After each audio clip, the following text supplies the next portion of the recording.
All right. Hi. So I'm Brianna with speech therapy. I wanted to talk to you guys about the new diet that will be going into effect December 1st. It's Iddsi, so the International Dysphagia Diet Standardization Initiative. It's going worldwide, so HMH is slowly picking it up at each hospital, so all the hospitals will be on the same diet consistency. The diet consistencies that we use right now for liquids is thin liquids, nectar thick liquids, honey thick liquids, and then pudding thick, which we very rarely put anyone on pudding. And then for solids, it's puree, ground, fine chopped, soft chopped, and regular. So that's 9 categories that we have, but it's changing to 7. And so I'll just go through the 7. That's what's on the worksheet.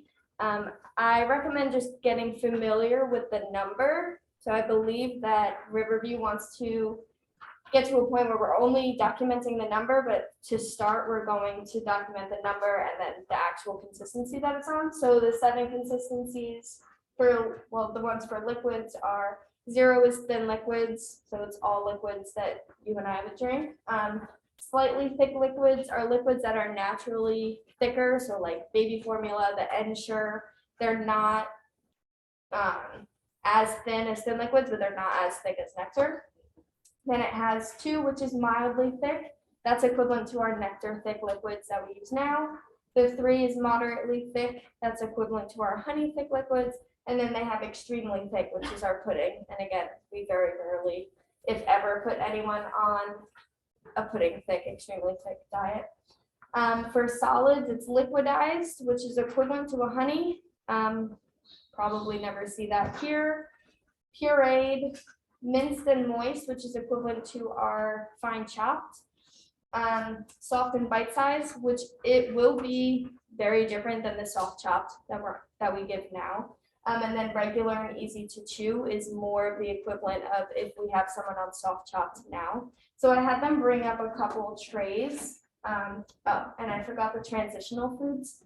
So transitional foods is something that you put in your mouth and then it changes consistency. So a good example of that is like a cheese doodle that you'll put in your mouth and then it dissolves, or like a Jello, you put it in your mouth and it turns into a thin liquid, or ice cream or something like that, that it changes consistency as like the heat and saliva in your mouth mixes with it.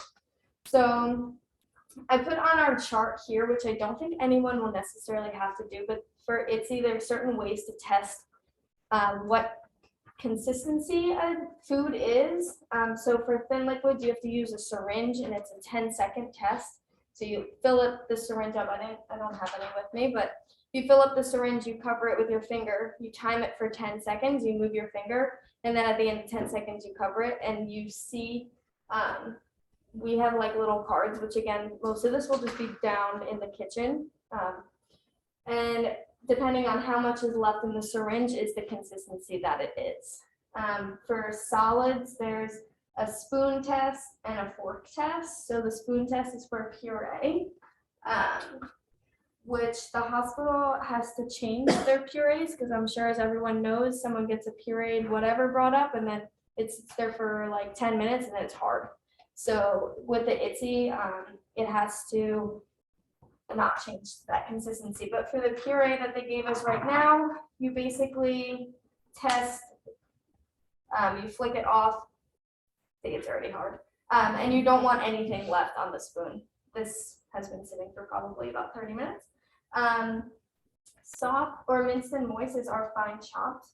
And basically you don't want a single piece to be bigger than the distance between the fork. And they're pretty good at that. So this is like the broken up broccoli. And they're about the size of the distance between fork. Soft and bite size. So our soft and bite size, if you were to order something, they'd probably still give you the pasta because it's softer.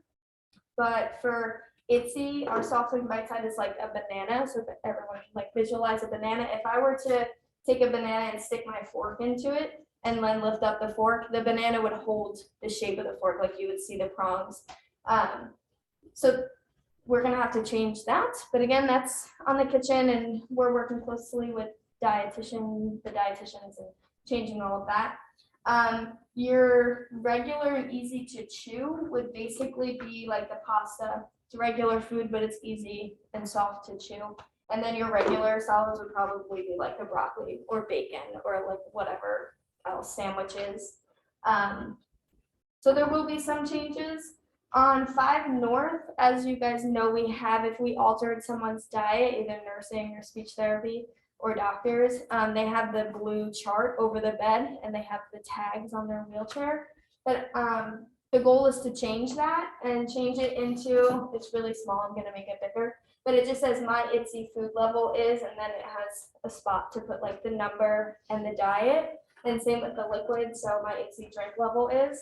And I want to put that over everyone's bed, even if they're on like a 0 and a 7, just so that it's clear what diet everyone is on, because I mean, mistakes happen and we can forget to put it over the bed. So if it's there, it's laminated, it's permanently there. When a patient's admitted or we're doing a dysphagia evaluation or whatever, we can put it up there. So for you guys, like not much is gonna change. I just recommend getting to know the numbers and what they're equivalent to, just so that if you pass one of us and you're like, oh, what diet is he on? And we're like 7-1, you can figure out what that means. For the start of it, I believe that we're going to, like I said, be doing the number and actually writing out what it's on. But for the long term, it's just good to know. Does anyone have questions? Okay, good. Thank you.